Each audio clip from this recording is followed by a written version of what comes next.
A paz do Senhor para quem ainda não cumprimentei, amém?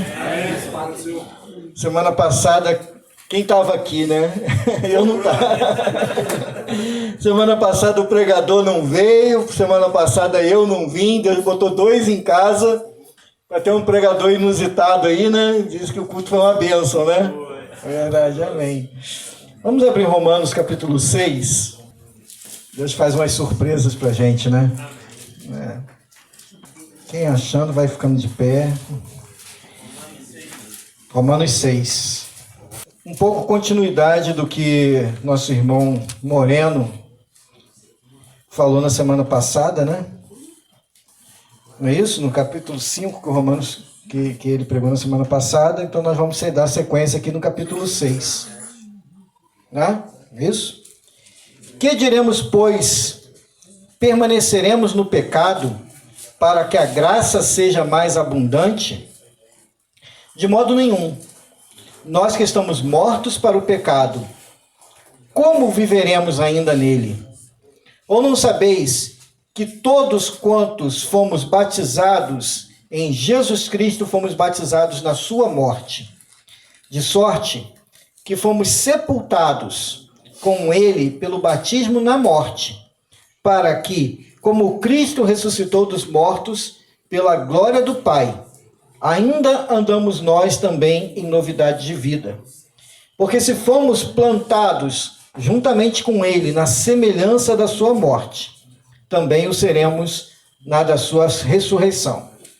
Sabendo isso, que o nosso velho homem foi com ele crucificado, para que o corpo do pecado seja desfeito, a fim de que não sirvamos mais ao pecado.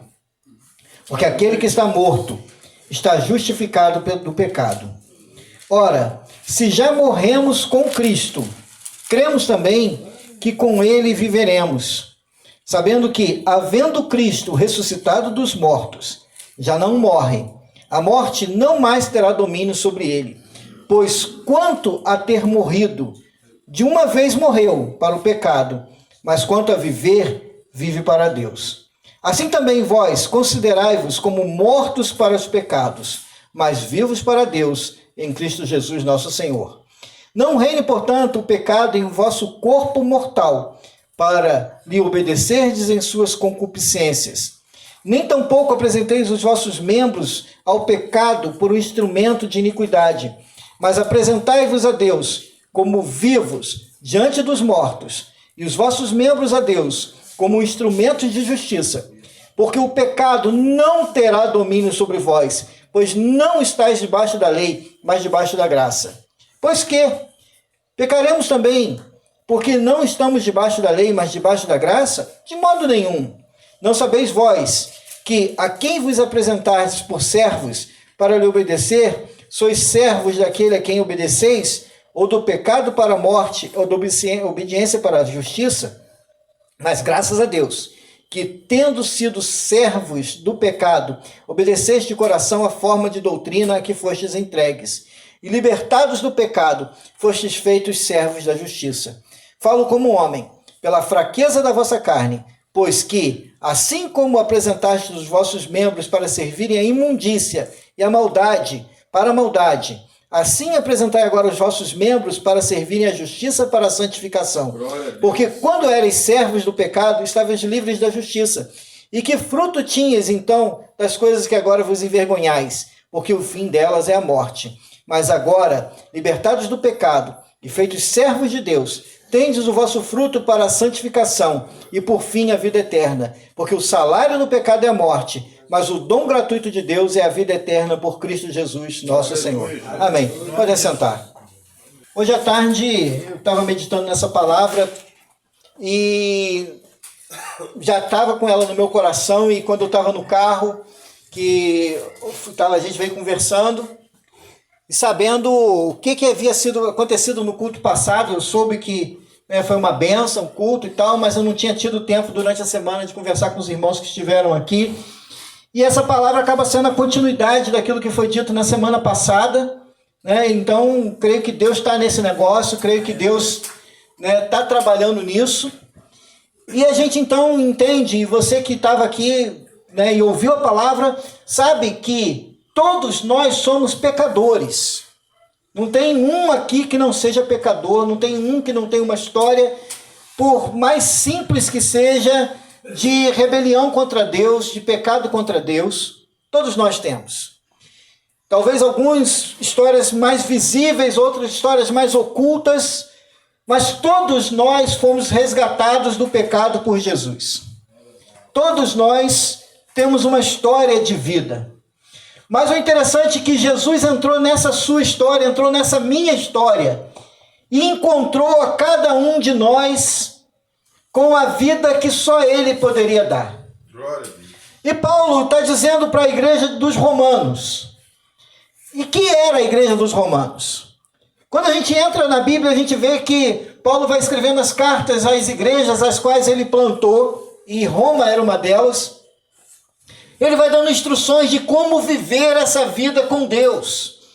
E Romanos é considerada a carta principal, a carta que ele destrincha melhor como é viver com Deus, como é ter essa vida com Deus, como é o reino de Deus, como é que Deus procede à salvação nas nossas vidas.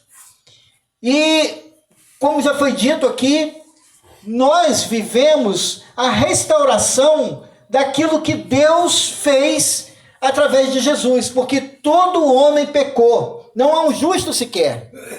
Não há uma pessoa sequer que possa bater no peito e falar assim, eu não preciso de Jesus. E quem faz isso está entregue à própria sorte. Quem diz assim, eu não preciso de Jesus, está entregue à própria sorte. Quem é o ser humano para que possa se confrontar diante de Deus e dizer assim, eu não preciso de um Salvador, eu não preciso de um Redentor. Todos nós temos essa consciência aqui, eu creio nisso, que cada um de nós tem essa consciência de que necessita de Jesus. Todos nós temos a consciência de que Jesus morreu na cruz, para que nós não precisemos morrer também pelos nossos pecados. Porque, de outra forma, o salário do pecado é a morte, como Paulo está dizendo aqui aos Romanos. Quando lá no Jardim do Éden o homem pecou, a primeira coisa que Deus falou para o homem é, porque você pecou, agora você vai conhecer a morte.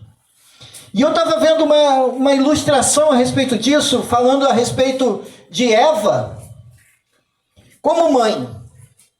Que Eva como mãe, no primeiro momento em que ela viu um animal morto, depois que ela saiu do paraíso, ela deve ter olhado para aquilo e falado, isso é a morte.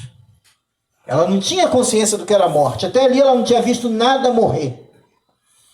E passado algum tempo, ela tem a tristeza de ver um filho matar o outro filho. Ela viveu para ver isso. E ela deve ter sentido no seu coração a grande tristeza de falar assim, eu comecei tudo isso. Porque o dia que ela resolveu ouvir a serpente, ouvir a Satanás na figura da serpente, ela deu início à morte no mundo. Não só a morte do homem, mas a morte de toda a natureza. Os animais começaram a mudar a sua natureza e começaram a lutar contra si. Animais que a Bíblia fala que num dia em que Jesus vier, o leão vai se deitar do lado da ovelha. E não haverá mais morte, não haverá mais dor, não haverá mais sangue. Aleluia.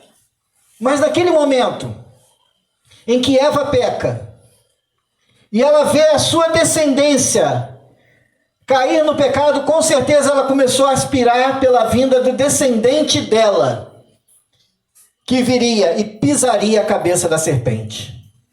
Eu imagino que quando nasceu o seu primeiro filho, ela pensou assim, será que é esse que vai pisar a cabeça da serpente? E Abel morre. E Caim peca. E nasce o terceiro filho, Sete, e não foi Sete. Eu não sei quantas gerações de Eva acompanhou na esperança de que a sua descendência viesse e pisasse a cabeça da serpente. Mas a promessa de Deus, ela não estava vinculada a um tempo em que Eva pudesse ver a sua descendência pisar a cabeça da serpente. E passou o tempo das promessas de Deus, e foram gerações após gerações, e veio o dilúvio, depois veio Abraão, depois veio Isaac e Jacó, veio o povo de Israel, veio a lei de Deus, veio tudo. E no tempo certo de Deus, nasce Jesus. Aquele que pisou a cabeça da serpente. Obrigado, Jesus. Aquele que foi capaz de esmagar a morte. Aquele que foi capaz de vencer o pecado. Aquele que o pecado não teve domínio sobre ele, mas aquele que viveu sem pecado. E quando Jesus desce à morte, o justo que não deveria morrer, ele resgata para nós o direito de viver. E aí Paulo está dizendo assim, olha, diante disso tudo, justificados, pois, pela fé, tenhamos paz para com Deus por meio de Jesus Cristo, nosso Senhor, a quem tivemos acesso pela fé da maneira da qual estamos firmes. E ele vai explanando no capítulo 5 o que era a justificação. Aquele que não tinha direito, mas recebe a procuração através do sangue de Jesus. Essa é a boa nova da salvação. Essa é a boa nova de que Jesus venceu a morte por nós. Mas como toda a história de conto de fadas, e a história de Jesus não é um conto de fadas. Você fala assim, viveram felizes para sempre. No dia que você recebe Jesus, a gente poderia terminar com essa história e falar assim, e viveremos felizes para sempre. Só que Paulo está dizendo aqui que entre o viveremos felizes para sempre e o dia que você creu, há uma caminhada. E aí nessa caminhada surgem algumas dúvidas e algumas pessoas vão ter opiniões diferentes a respeito disso.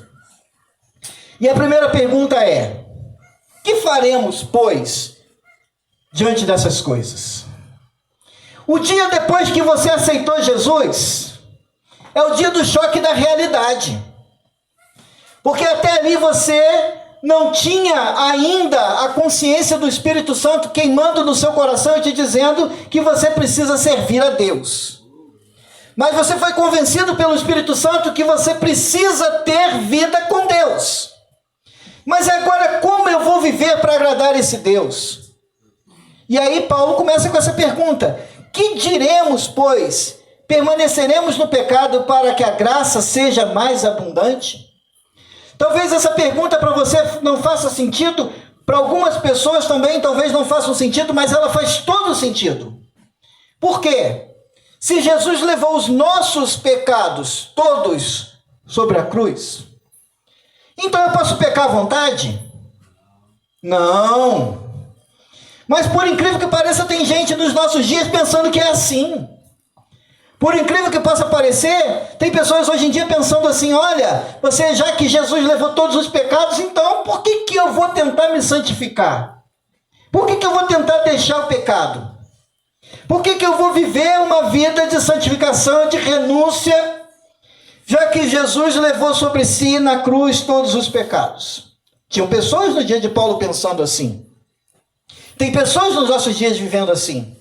Pensando assim, não, eu vou viver de qualquer maneira, quando chegar no último dia da minha vida, eu vou lá, me arrependo e fico tudo certinho. Jesus está voltando, eu levanto a mão para o céu e eu sou arrebatado.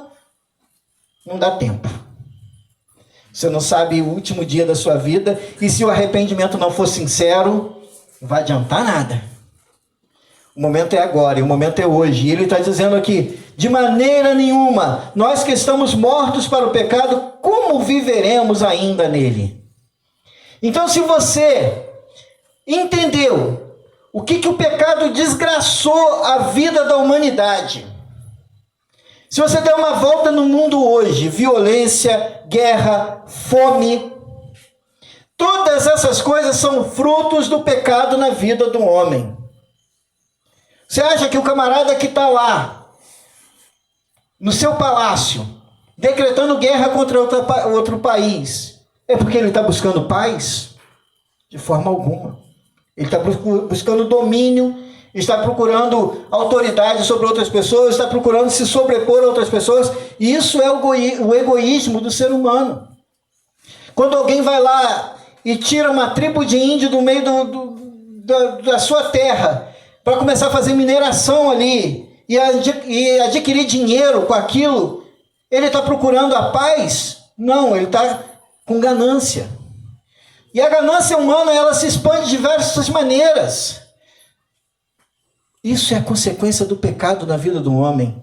Porque o pecado faz o homem se tornar egoísta, o pecado faz o homem se tornar mau, o pecado faz o homem se tornar aquele tipo de pessoa que só pensa nos seus próprios prazeres.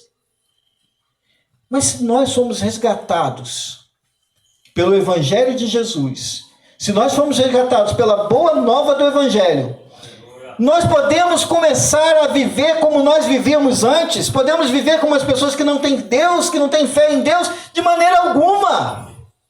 Paulo está dizendo aqui, se você foi resgatado do seu pecado e você ardentemente buscou a presença de Deus e diga, Deus me perdoa pelos meus pecados. Como eu vou amanhã entristecer o Espírito Santo de Deus e pecar novamente naquilo que eu tive coragem de pedir a Deus perdão? Talvez você diga assim, mas eu ainda estou num processo de recuperação. Amém.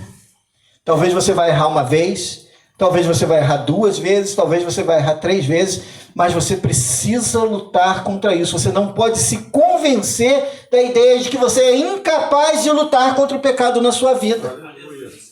O pecado não terá mais domínio sobre vós. É o que Paulo está dizendo nesse texto. O pecado não terá domínio mais sobre a sua vida. Você talvez, nesse momento, ainda esteja fraco, mas fortaleça-te no Senhor. Fortaleça-te na palavra de Deus. Fortaleça-te na presença dEle. Fortaleça-te em buscar a presença dEle. De sorte que fomos sepultados com Ele pelo batismo na morte. Tem algumas pessoas se preparando para se batizar aqui, né? Quem está se... Amém. Amém. Então você, no dia que você assumir esse voto do batismo, significa que você está sendo sepultado o velho homem e está nascendo um novo homem. Aleluia.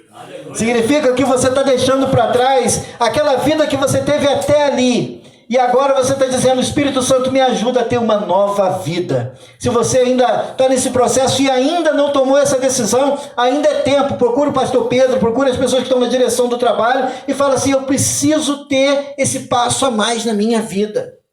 Você que creu, você que entregou a sua vida para Jesus, dê esse passo a mais. Procure a direção e diga assim, eu quero ser batizado. Eu quero manifestar diante dos homens, confessar diante dos homens esse evangelho que eu criei. Aleluia. E eu quero manifestar isso de uma maneira que eu possa demonstrar com a minha atitude, descendo as águas do batismo e subindo como um novo homem. Glória a Deus.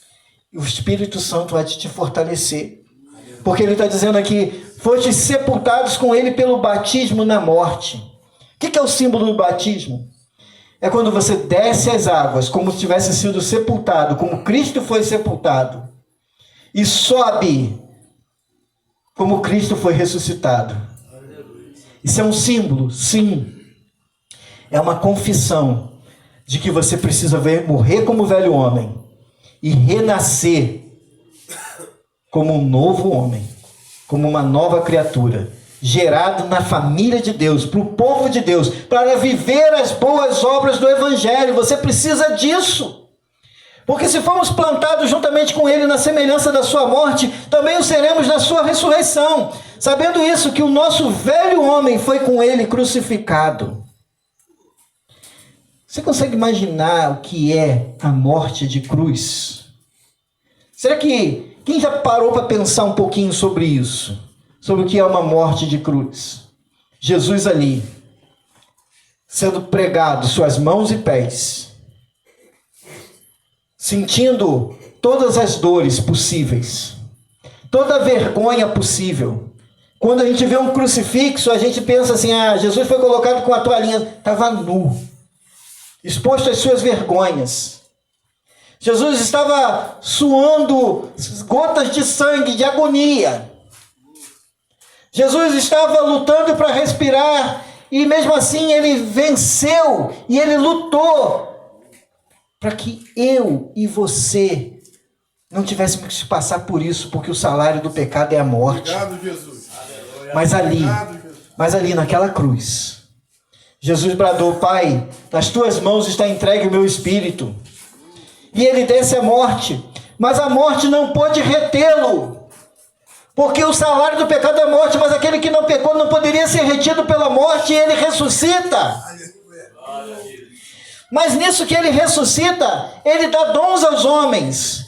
Nisso que ele ressuscita, ele capacita aqueles que crerem nele, para que não passem pela morte espiritual. Então, se nós crermos, nós somos sepultados com ele na sua morte, mas nós renascemos para a vida e vida eterna. Aleluia. Somos nova criatura, somos inseridos na família de Deus, somos inseridos no povo de Deus, somos inseridos naquilo que Deus quer fazer por nós. Então nós não podemos voltar atrás. Não podemos voltar às práticas de antigamente, porque não é mais a nossa natureza. Sabe, quando você muda tudo na sua vida. Você muda tudo. Então, a palavra de Deus diz que quando João Batista estava lá batizando no Rio Jordão, e ainda o Espírito Santo não tinha sido derramado, o que ele falou? As pessoas chegavam até ele e falavam assim: agora como viveremos? E ele diz assim: aquele que rouba, não roube mais. Aquele que mente, não minta mais. Aquele que causa escândalo, não cause mais escândalo. Mude a sua maneira de viver. Aleluia.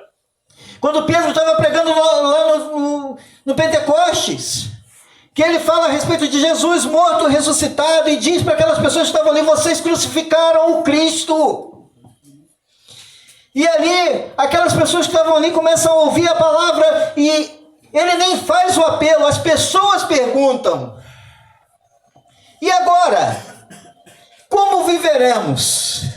O que faremos? E ele diz assim: creia no Senhor Jesus Cristo e sejais batizados, para que venha o Espírito Santo sobre vocês em um tempo de refrigério. Creia em Jesus e receba o Espírito Santo sobre a sua vida. O interessante é que você tem duas experiências que você pode receber do Espírito Santo sobre a sua vida, que você pode começar a receber ainda hoje. Primeiro, você pode receber o Espírito Santo dentro de você, o batismo com o Espírito Santo, que é o dom do Espírito Santo dentro da sua vida, te capacitando a viver, te capacitando a vencer a morte, te capacitando a vencer o pecado, te capacitando a ser parecido com a família de Deus. Quando nós... Já viu o filho adotivo? Que ele começa a ficar parecido com a família. Eu já vi isso. Você vai lá, pega o garoto, bota dentro da família, pequenininho. E ele começa a ter os hábitos da família, começa a falar igual a família, ele começa a agir como a família, e às vezes até a aparência física dele começa a tomar a aparência da família. Eu já vi filho adotivo assim. Que aquilo ali, ele começa a perder as características da família original dele e adquire as características da família que ele foi inserido. Ser inserido na família de Deus é exatamente assim. Você perde as características da sua família anterior, que não era a família de Deus, era o mundo. E começa a adquirir os hábitos e as maneiras e o jeito de ser da família de Deus. Isso é a ação do Espírito Santo. Mas eu quero dizer para você que isso é só o começo da obra do Espírito Santo na sua vida. Eu quero dizer que isso é só o princípio. Porque ele vai começar a te regenerar, te fazer uma nova criatura, moldado segundo a família de Deus. Mas aí ele começa um processo na sua vida que só termina com a sua morte, que se chama santificação. Você vai lutar contra o seu pecado durante toda a sua vida, mas algumas áreas da sua vida você vai vencendo e vai superando. Ele diz aqui no versículo 8, ora, se já morremos com Cristo, cremos também que com ele viveremos, sabendo que, havendo Cristo ressuscitado dos mortos, já não morre. A morte não mais terá domínio sobre ele, pois quanto a ter morrido, de uma vez morreu para o pecado, mas quanto a viver, vive para Deus. Assim também vós, considerai-vos como mortos para o pecado, mas vivos para Deus em Cristo Jesus, nosso Senhor. Eu quero que você tome posse nessa noite desse morrer para o mundo, desse morrer para o pecado e desse nascer para Deus. Aleluia. Eu quero que você tome posse disso e quando o diabo vier sobre a sua vida te tentar, você diga assim: não, eu já morri para o mundo, eu já morri para o pecado e eu nasci para Deus. Eu tenho a natureza de Deus, eu tenho a natureza de um filho de Deus, eu tenho a natureza de alguém que renasceu com Cristo, eu tenho a natureza de alguém que foi transformado. Não reine, portanto, o pecado em vosso corpo mortal. Algumas pessoas pensam assim: não, mas no meu coração eu sigo a Jesus, mas a carne é fraca. Os mais antigos aqui lembram de um pregador famoso que falava assim, né? A carne é fraca, mas pecado não é vitamina. Já viu essa, né? Pois é. A carne é fraca, mas pecado não é vitamina. A carne é fraca, a vitamina para a nossa carne fraca é o Espírito Santo. Aleluia. Essa é a vitamina para a carne fraca. Sabe? Eu não sei se alguém já viu galo de rinha. Quem já viu galo de rinha aqui? Eita só! Um monte de contraventor aqui. Rapaz, aí o cara tinha lá 2 galos de briga, né? 2 galos de briga. Aí o cara falava assim: como é que você sabe qual que vai ganhar? O que eu alimento mais. O que eu alimento mais. Ele fica mais fortinho, fica mais nutrido. O outro eu deixo ele passando fome. O que vai vencer na sua vida? Aquilo que você alimenta mais. Se você alimenta mais o Espírito vai vencer. Mas se você alimenta mais a carne vai vencer. Agora você decide. Agora você decide o que vai vencer. É a carne que vai vencer ou o Espírito que vai vencer? Alimenta o Espírito e o Espírito vencerá. Agora, se você alimentar a carne vencerá. Então ele está dizendo aqui: não reine, portanto, o pecado em vosso corpo mortal, para que lhe obedeça em suas concupiscências. A carne, ela vai realmente tentar te levar para o velho homem. Tinha aquele trailer do Michael Jackson, não tem? Aquele que eles levantam os... Thriller, né? O thriller, né, do Michael Jackson lá, que os defuntos começam a levantar, né? Não tem aquele? O que é aquilo ali? É o velho homem saindo da sepultura. É bonito? Não. Que bonito é, né, uma criança nascendo. Não um morto saindo da sepultura. Imagina na sua mente, uma criança nascendo é linda. Agora, um zumbi saindo da cova. E esse zumbi que está dentro de você, ele quer sair. Repreende em nome de Jesus. Repreende esse zumbi que você matou. Mete uma pá de concreto em cima dele. E mete um caminhão de concreto em cima dele. E sepulta esse velho homem em você. Amém. Aleluia, Jesus. Mete concreto em cima, vai lá no caminhão da Supermix e joga logo 5 metros cúbicos de concreto em cima desse velho homem. Não deixa ele voltar. Não deixa. Porque ele está dizendo aqui: não por pouco, nem tão pouco apresentei os vossos membros ao pecado por instrumento de iniquidade, mas apresentai-vos a Deus como vivos. Não é um zumbi. O velho homem é um zumbi. Ele já foi morto. É um zumbi intrometido. Mas o homem nascido de novo, ele é vivo. Mas apresentai-vos a Deus como vivos dentre os mortos, e os vossos membros a Deus como instrumentos de justiça. Você vai rodar no mundo e vai encontrar um monte de zumbi. Um monte de morto-vivo. Um monte de gente que acha que está vivendo, mas está morto. Mas você foi chamado para ir lá no meio daquela gente e se manifestar como alguém vivo. Aleluia. Glória a Deus. Vivo. Apresentei-vos dentre os mortos e os vossos membros a Deus como instrumento de justiça, porque o pecado não terá domínio sobre vós, pois não estáis debaixo da lei, mas debaixo da graça. Diga para a pessoa que está do seu lado: o pecado não terá domínio sobre vós. Toma posse disso. Glória a Deus, aleluia. Toma posse, o pecado não terá domínio sobre vós de maneira Não sabeis vós a quem vós apresentais por servos para lhe obedecer, pois sois servos daquele a quem obedeceis, ou do pecado para a morte, ou da obediência para a justiça. O pecado te faz escravo. Jesus te faz amigo. Glória a Deus. Jesus disse assim, não chamamos mais servos, mas amigos. Perguntaram para Jesus assim, quem é, mestre, tua família está ali fora. Quem já viu isso na Bíblia? Mestre, tua família está aí fora, tua mãe, teus irmãos estão aí fora. Aí Jesus falou assim, quem é a minha família? É aquele que faz a minha vontade e a vontade do meu Pai. Não vos chamamos mais servos, mas amigos. Jesus quer te inserir na família dele. Glória a Deus. Jesus não quer te escravizar. O diabo escraviza. O diabo veio roubar, matar e destruir, mas eu vim para que tenham vida e vida em abundância. É isso que Paulo está dizendo aqui agora. Mas agora, libertados do pecado e feitos servos de Deus, tendes o vosso fruto para a santificação e, por fim, a vida eterna.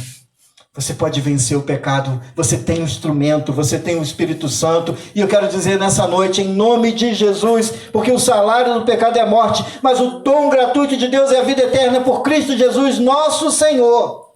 Se coloca de pé. Eu quero abençoar a sua vida nessa noite.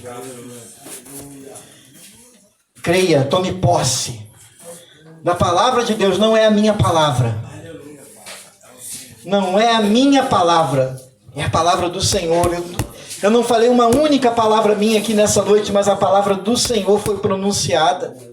Glória a Deus, aleluia. Senhor, o pecado não terá domínio sobre eles. Em nome de Jesus. Senhor, o pecado não terá domínio. E aquele que ainda está morto, Senhor, traga vida nessa noite. Sepulta o velho homem, Senhor. Joga um caminhão de concreto em cima, Senhor. E faz com que nasça um novo homem, Senhor. Feita a tua imagem, feita a tua semelhança. Que tenha o teu dom, Senhor. Que tenha a tua graça. Que tenha, ó Deus, aquilo que o Senhor tem para transformar, Deus.